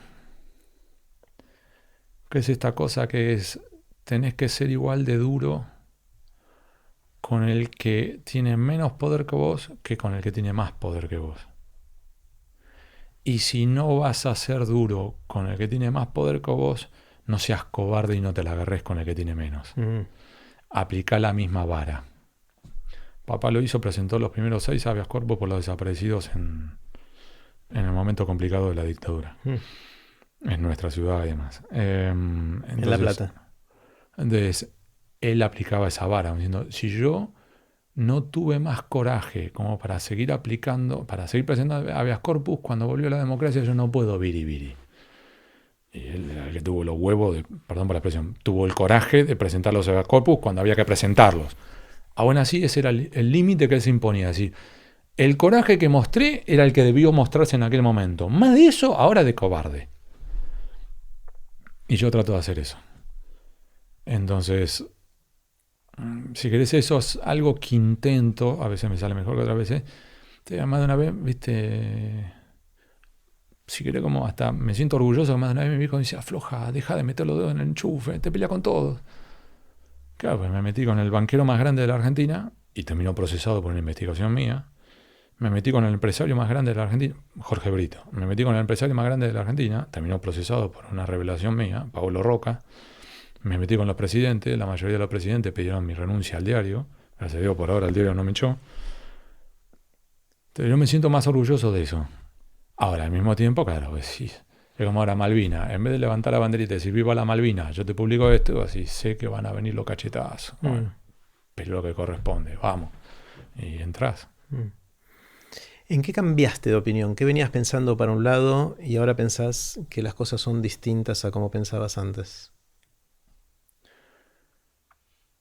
Te doy un ejemplo.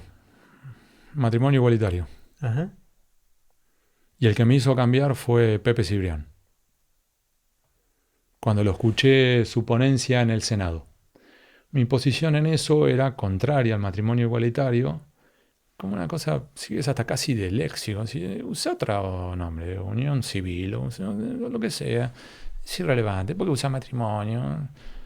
Y cuando lo escuché a Pepe, que planteaba decir, yo tengo amor para dar, y yo me puedo casar, y además, ¿sabes qué? Con mi pareja podemos adoptar un chico, que ese chico en vez de estar en un instituto de menores va a estar con nosotros, yo le voy a dar más amor que en un instituto de menor.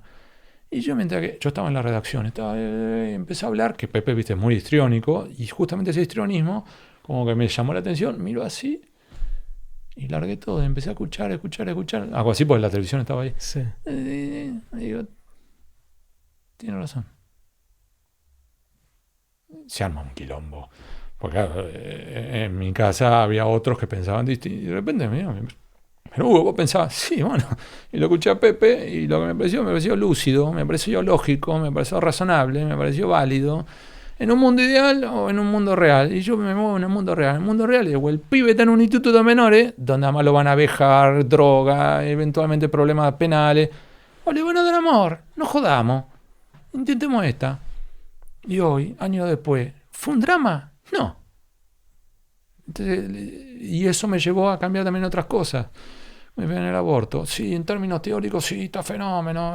No al aborto. En términos prácticos, ¿qué hacemos? Porque en la realidad pasa. Entonces, o empezamos a regular lo que realmente pasa, o lo vamos a terminar son con aborto clandestino, chicas que terminan quedando estériles, desastre, o terminate con pibes en institutos de menores. Y si intentamos algo distinto... Entonces fue como un replanteo que, Pepe, ahí tenés un ejemplo puntual. Yo pensaba de un modo y después... Está genial. Hay algo del periodismo que está instalado culturalmente respecto a que ciertas personas, sobre todo de alto perfil, típicamente político, resisten o no resisten archivo, ¿no? Toda esta cosa de que, ¿cómo estás diciendo esto si hace 6 años dijiste lo contrario, ¿no? Como que la gente no debería cambiar de opinión, cuando acá, en tu caso, vos mismo dijiste, ahora cambié 2 veces de opinión y lo decís con orgullo, ¿no? Lo decís como, fui capaz de cambiar de opinión porque reconocí que Pepito Cibrián dijo esto y... es así en el periodismo, está... sí. Churchill es decía, un poco pernicioso eso, ¿no? Churchill decía que si uno no cambiaba a veces de opinión era un estúpido. Bueno. El punto es, una cosa es si vos me estás diciendo, a ver, hubo hechos nuevos sobrevinientes, nuevos factores en la ecuación que me añadieron datos que yo hasta ese momento no había visto.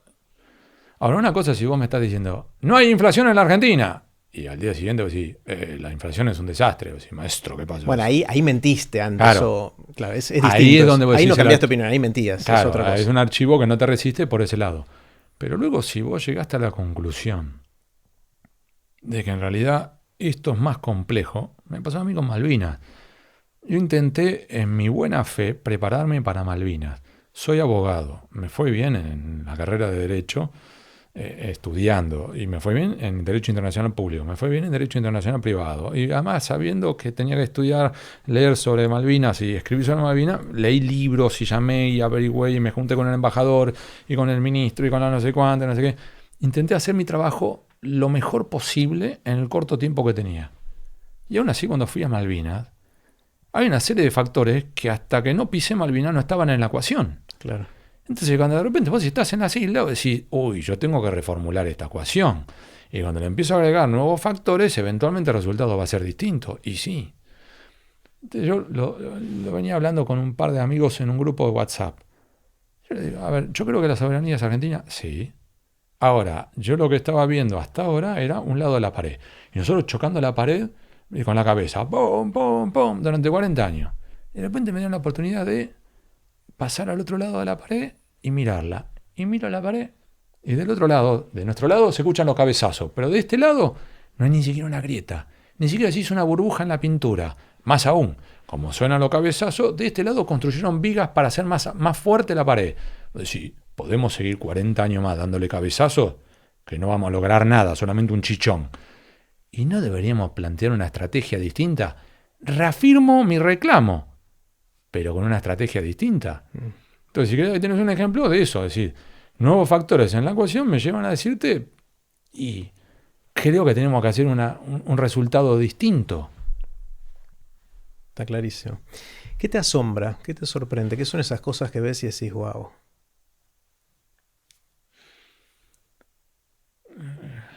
Muchas veces lo más simple. Reíte. Tenemos ahora una cachorra nueva en casa y me sorprende. Me sorprende la evolución de los chicos. La naturaleza. Lo más básico. Esas cosas que sí, no te puedo creer. Porque esto es tan sencillo y al mismo tiempo tan complejo. Y me parece extraordinario. Y a menudo es eso. Entonces, no me atrae, digamos, las reuniones con los presidentes, las reuniones con... Conozco presidentes, conozco gobernadores, he estado en la Casa Blanca, he estado acá, he estado allá. Eso no me conmueve. Me conmueve, me mueve, me sorprende las cosas sencillitas. Cuando alguien, por ejemplo, en un país como el nuestro, que está tan cargado y tantas dificultades, tiene un buen gesto espontáneo. Pero vos sabés que me ha pasado más, ¿no? Y hacer así, como diciendo, ¿qué pasó? Como diciendo, ¿cuál es la trampita ahora? Claro. Es una publicidad gratis para un teléfono, ¿no? Está la cámara oculta. O sea, ya estoy como... Y bueno, te dice, no, se te cayó el vaso nada más. Y sigue su camino, y nada más. Esas cosas me sorprenden. Qué bueno. ¿Crees en cosas que no puedas probar? ¿Tenés alguna creencia que te guía en la vida de alguna manera, pero no puedes probar a ciencia cierta que sea así?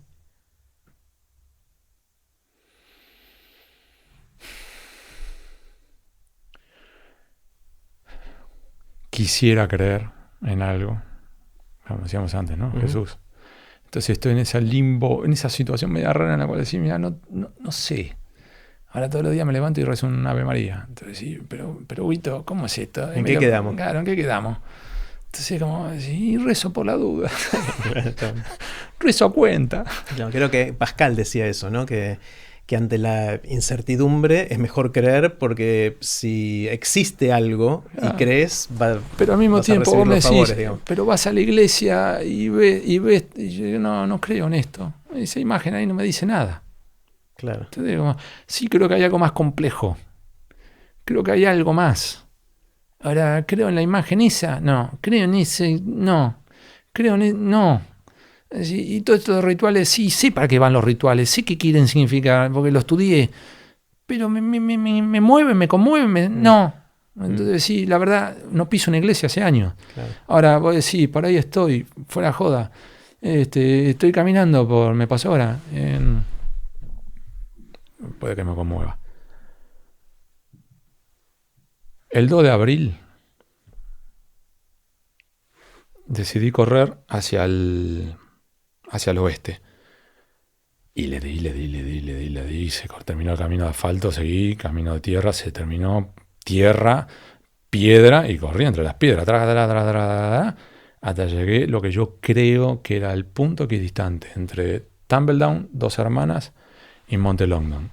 8 kilómetros y pico. Tac, corté el teléfono. Ahí sí recé.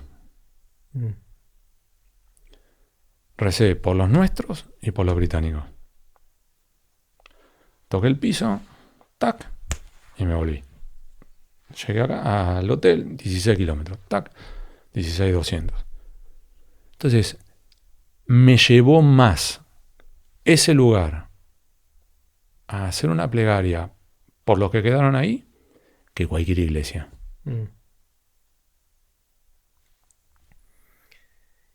¿Tenés habilidades inútiles? ¿Sabés hacer cosas? ¿Sos bueno en algo que no sirva para mucho? Yo creo que ahora está perdiéndose, no sé si hoy sirve o no, mecanografía. Me enseñaron en el colegio secundario. Uno de los apodos que tengo en el diario es dedos.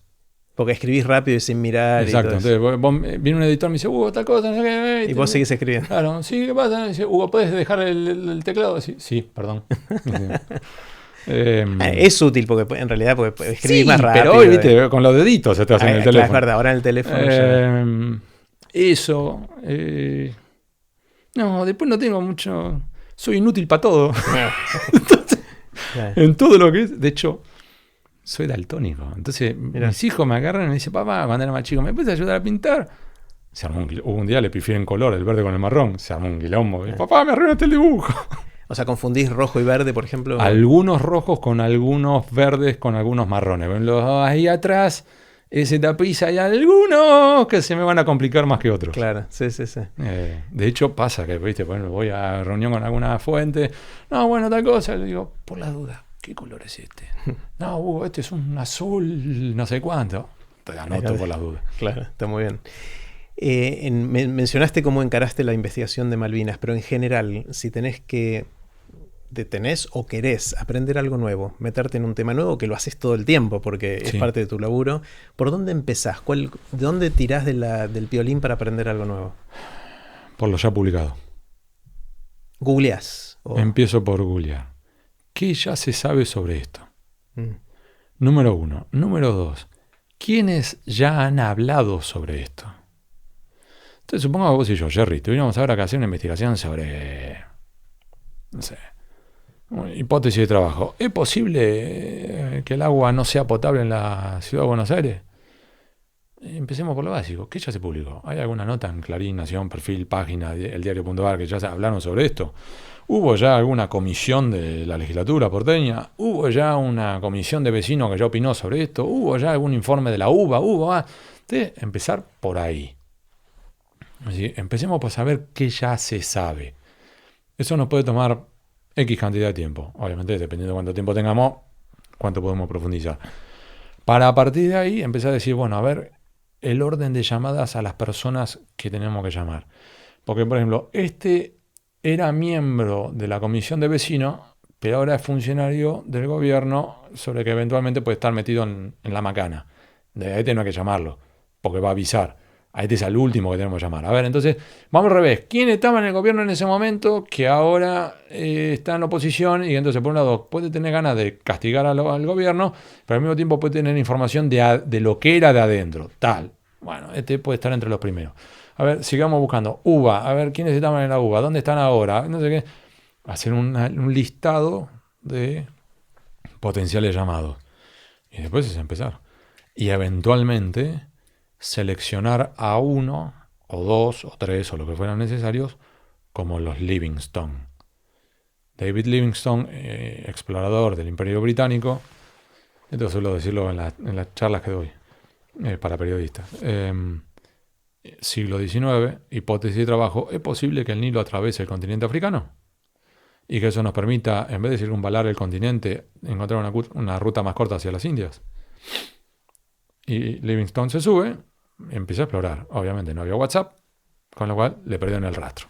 Mandaron un segundo, Stanley.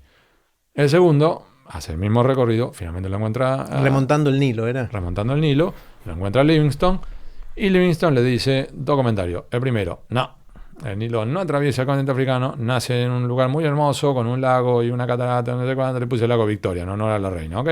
Sí, número 2, yo me quedo. Con lo cual Stanley absorbe la información de Livingstone, mala propia. Bueno, Livingstone dice, viste, hay una mosca muy chiquitita, muy linda, muy simpática. Le dicen, sí, que no te pique porque te mata.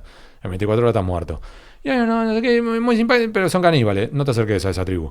Entonces, cuando Stanley vuelve, da su exposición ante el imperio en Londres y se convirtió en el tipo que más sabía a la hora de explorar el continente africano. Entonces, si vos ibas a explorar el continente africano, eras estúpido si antes de meterte en África no le hacías una llamada a Stanley y che, por WhatsApp, Stanley, ¿me tirás un par de datos sobre qué es lo que tengo que hacer o qué no en África? Entonces él te diría, mira, de acuerdo a lo que yo aprendí, más lo que Livingstone me dijo, te sugiero tal o cual cosa. Entonces ¿quién podría llegar a ser nuestro Stanley y o Livingstone en el tema que nosotros queremos investigar? Está buenísimo. Estoy tomando nota mental de esta estrategia porque me encanta. ¿Cuáles son, Hugo, las lecturas que en tu vida más te impactaron, te transformaron? ¿Cuáles son esas cosas que leíste, ficción, no ficción, lo que fuera, que hicieron que Hugo sea quien es hoy? Difícil. A mí me gusta leer mucho. Te diría uno que me impactó mucho, que leí julio-agosto de 1999. Ah, bueno, qué precisión. Sí, porque yo estaba en la Universidad de Missouri. Los Miserables, de Víctor Hugo. Y me impresionó muchísimo. Muchísimo. Es un librazo, para que no lo hayan leído de corazón. Sí, están las películas, la obra de teatro, el musical, todo. El libro, vayan al libro, es impresionante. Esa tensión entre Jean Valjean y el inspector Jalbert. Oh. Después sí tiene la historia de amor, Cosette, pero eso. De hecho, tanto me impresionó Jerry que me negué a leerlo desde entonces. Tengo miedo que 23 años después, ¿Te decepcione o...? con otra mirada, es una chiquilinada lo que te estoy diciendo, porque puedes decir, mira, Hugo, sí, para es preferible porque es una mirada más madura sobre el mismo libro. Puede ser, pero ¿sabes qué? Me cuesta. Ese es un libro que me marcó mucho. Y un libro que me impresionó mucho, hace poco te doy dos. Uno fue de Yuval Noah Harari, que me pareció impresionante. ¿Cuál de los tres? Homo sapiens. Ese me pareció... El primero. Sí, me pareció... Esa capacidad de abstracción, de mirada panorámica, de no quedarte en el detalle. Sí, los detalles son importantes, sobre todo para mi trabajo. Pero a veces me puedo decir, mira, a ver, tiremos más atrás, miramos una mirada más... Interesantísimo. Y el otro que me insistió un tío mío mucho para que leyera fue Las guerras del Peloponeso de Tucídides. Librazo, son 2 tomos. Librazo, escrito hace 2500 años. ¿Y por qué te impactó? ¿Qué tiene? Porque hay algunos de los debates que plantean allí sobre ¿vamos a las piñas o no vamos a las piñas? Que el debate es extraordinario. Y vos lo lees. Sí, oíme, en el debate que tenemos ahora, por ejemplo, en cualquier parlamento o congreso sobre Ucrania y Rusia y qué hacer, es decir, lo que estás diciendo en realidad podría ir un poquitito más lejos si te lees esto, porque lo que vos estás diciendo sí es interesante, él llegó más lejos, lo hizo más profundo. Hace miles de años. Entonces, hay un momento en el cual empiezan a debatir si hay que agarrarse a piñas o no, que esto, que lo otro, no sé qué. Y hay uno de los tipos, uno de los más brillantes acá, dice, a ver, nosotros empezamos esta historia por miedo, continuamos porque no podíamos parar y ahora el imperio es por conveniencia. ¿Les queda claro? Y si tenemos que masacrar, vamos a masacrar porque así corresponde al imperio. Entonces, ¿estoy de acuerdo o no? Pero si esto lo debatieron hace 2500 años, no era que hace 2500 años estaban, ya tenía Pitágoras, tenían a Aristóteles, tenían a todo, pero digamos, estos tipos no eran en un pensamiento rudimentario, al revés, tenían un pensamiento que hoy sí es para tomar nota. De hecho yo iba anotando, marcando, decir, uy, esto es interesantísimo, uy, esto, uy. La verdad que eso es lo que tienen los clásicos. Si alguien te despertara a las 3 de la mañana, ojalá no suceda, pero si alguien te sacudiera en la cama y te dijera, Hugo, ¿de qué trabajas? ¿Cuál es tu respuesta rápida? Periodista. Periodista, ese es el... Sí, más sofisticada diría, soy abogado periodista y me voy al infierno seguro por eso. Y ahora intento ser escritor. Pero mi primera reacción, esto, formulario en la aduana, no sé qué, le falta completar esto, ¿usted profesión? Periodista. Periodista, eso.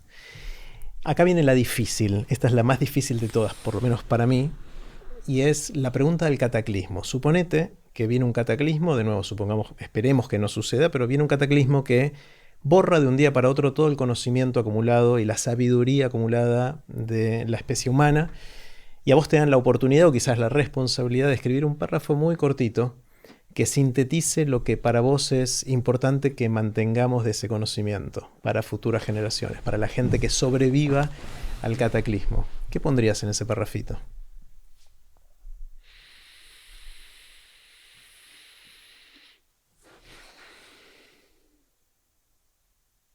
Es difícil. Cuestiona todo. Te vienen con religión, cuestiona. Te vienen con supuestas verdades científicas, cuestiona. Olvidémonos de nosotros, olvidémonos de nuestro trabajo, olvidémonos de nuestra vida cotidiana. Otra vez, en la línea de lo de Yuval Noah Harari. Los avances fueron por cuestionar. un momento en el cual se consideraba que la violación no podía generar embarazo. Entonces, ¿Eso lo sabía en serio? Sí, sí, sí. Estoy hablándote siglo XIV, Sí, sí. Inglaterra. Entonces era, si estás embarazada es porque gozaste. Y si gozaste, no fue violación. Entonces, el punto era, ¿gozaste o no gozaste?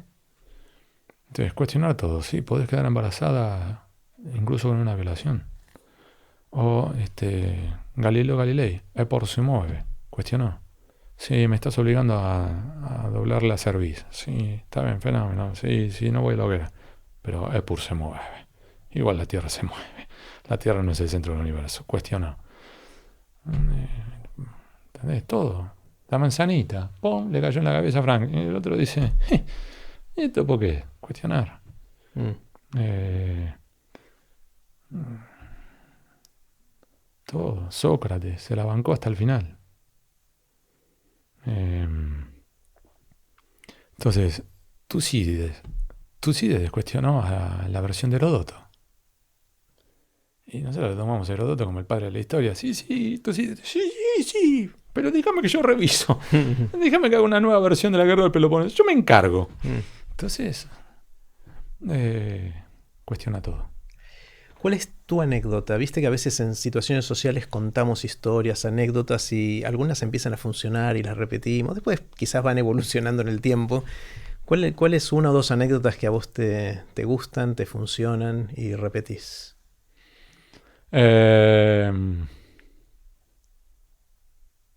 Una que solemos repetir con Diego Cabot es el día que Joclende dijo que nos podía matar. Es medio bizarra, medio truculenta, ¿no? ¿Cómo fue? Fue básicamente, yo venía investigándolo a Joclender por sueños compartidos, el movimiento de dinero, todo eso, había ruido y esto y lo otro, no sé cuánto. Y en un momento lo llamó para darle el derecho a réplica. Y el tipo me insultó de arriba abajo, obviamente negó todo, pero además me insultó, que todo lo otro, me dice, te voy a matar, hijo de puta, no sé cuánto, no sé qué. Él es bastante verborrágico, además. No es que lo estoy relativizando, se entiende lo que voy. Pero, tac, entonces yo ahí en medio en joda decía, sí, yo creo que me acaba de decir que me quiere matar. Entonces en el diario, digo, se fue en joda, digo, pero es curioso que el que te lo dice es... Pasó el tiempo. Y como diría Henry Kissinger en esto, no hay amigos o enemigos, hay intereses convergentes o divergentes.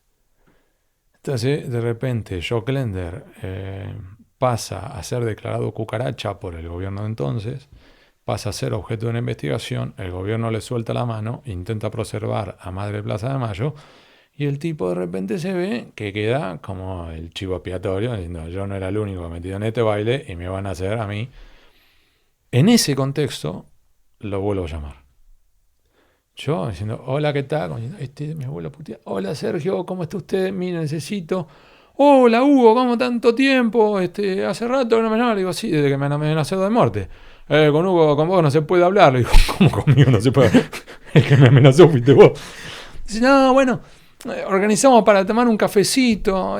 Sé que también Diego Cabot me está buscando. Diego es amigo mío, Diego hoy se sienta ahí. Diego también sé que me está buscando, así que si querés juntamos los dos y hacemos una sola reunión. Digo, por mí está perfecto. Tom, pom, corto, lo busco a Diego, digo, mira, sí, dale, vamos juntos. ¡Fum! Vamos juntos. Cuando vamos, nos cita al mediodía a las afueras, en uno de estos barrios cerrados para la zona de la Panamericana para allá, para el norte. Y cuando estamos llegando, humo. Mediodía. Entramos y estaba preparando un asado. Yo no, como estaban viendo ustedes dos, les preparé un asado para homenajearlo. Y cuando digo mi nombre así, me digo, esto, muy bizarro. Y posta, Jerry, además cuando lo volvimos al diario, lo empezamos a contar en el diario, se armó una carcajada general. Con Diego también había tenido carajeadas. Y viene Joclender con la bandeja de, ¿viste? La tabla de madera. Sí. Choricitos, morcilla, un pedacito, viste, como de la primera carnecita, mientras que se termina de hacer lo otro. Y empieza a tararear la canción de Crónica. Pa, pa, para, pa, pa, pa, pa, pa, pa, pa. Y cuando está apoyando la tabla en la mesa, estábamos Diego, la cabecera Joclender y yo ahí.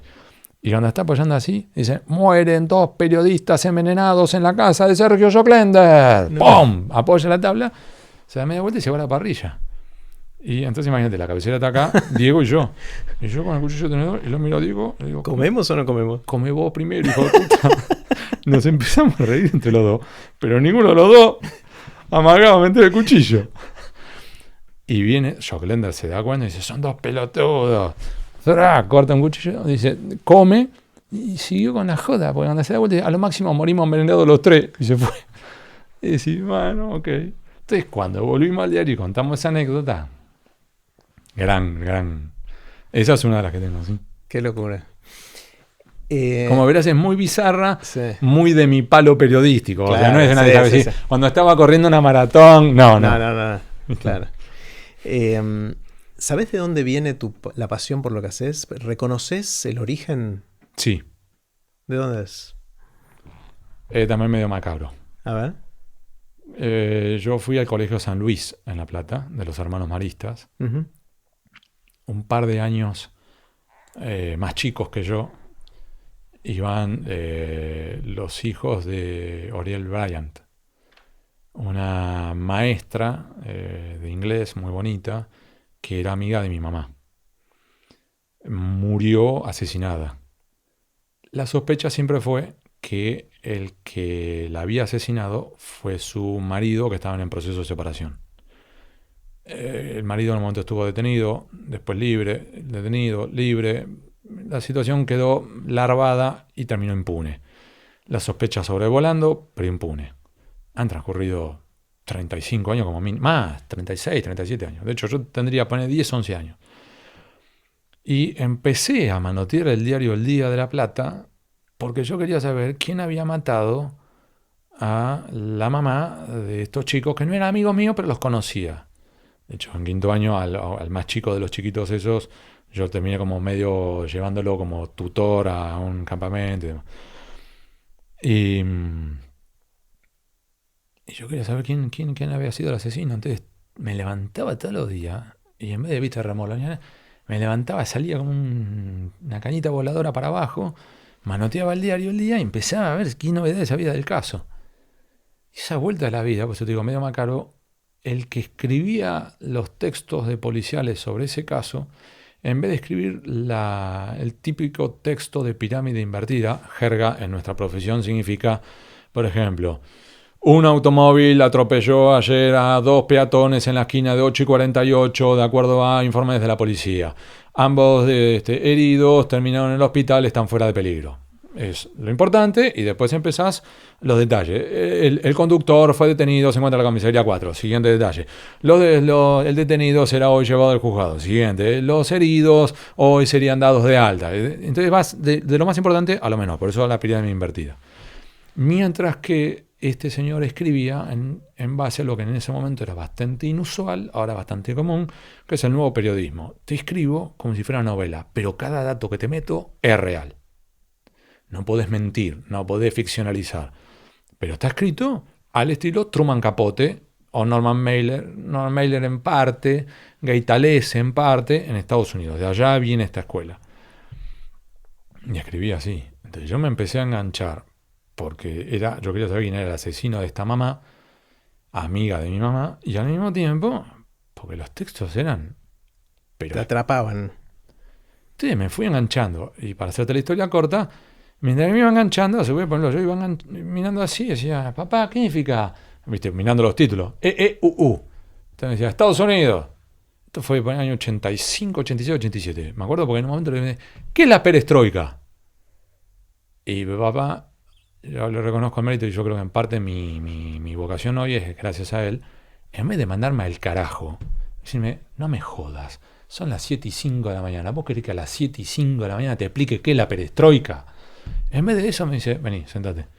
Mira, la perestroika es un intento que están haciendo en un lugar que se llama Unión Soviética de modificar algunas cosas para que a un chico, que yo en ese momento tendría 10 años, 11 años, tenía que explicarle lo que es la Unión Soviética, además a un tipo que te vivía preguntando por qué. La siguiente pregunta fue, ¿qué es la Unión Soviética? La Unión Soviética, el comunismo. ¿Qué es el comunismo?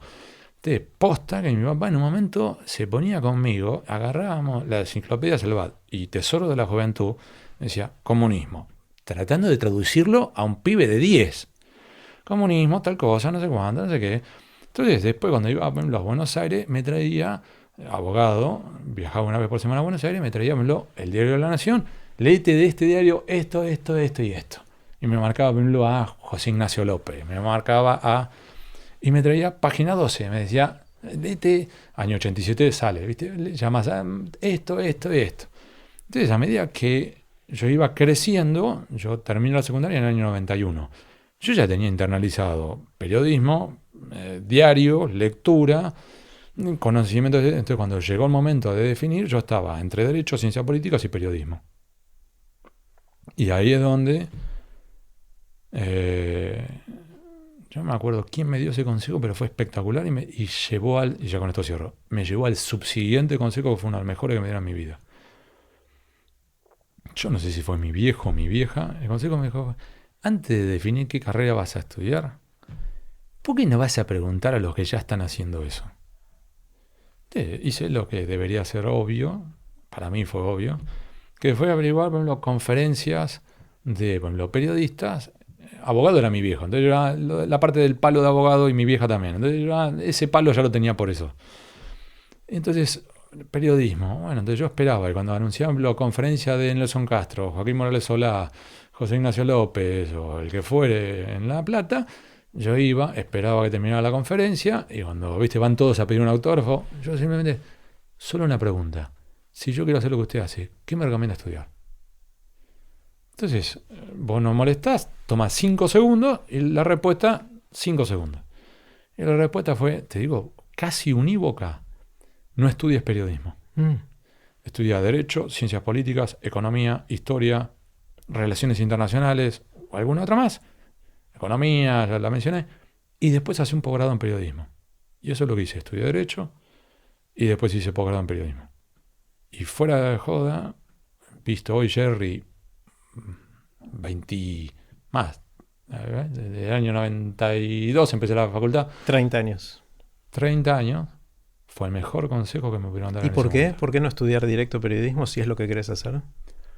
Porque el periodismo tiene mucho de oficio, mucho de aprender en el día a día. Muchas facultades de periodismo, no quiero ser injusto hoy porque ahora no estoy mirando la facultad de periodismo, así que pido por adelantado perdón a alguna facultad de periodismo para que no se ofendan. Pero al menos cuando yo estaba era un conocimiento más teórico, más de comunicación, más de, por ejemplo, debates sobre la agenda setting, el segundo nivel de la agenda setting y el framing, y tema de teoría de medios de comunicación y no de periodismo. Y además, para lo que yo terminé haciendo, que es periodismo de investigación, el bagaje de conocimiento sobre derecho me permitió llegar, yo estoy seguro, más lejos en algunas investigaciones. Si vos me dijeras hoy, a ver, pero si volvieras atrás, ¿volvías a estudiar lo mismo? Te diría sí o economía. Porque para algunas investigaciones sobre lavado de activos, economía me hubiera venido muy bien. Economía o finanzas. Lo que pasa es que no me veo estudiando finanzas. Pero digamos, para mí fue muy útil.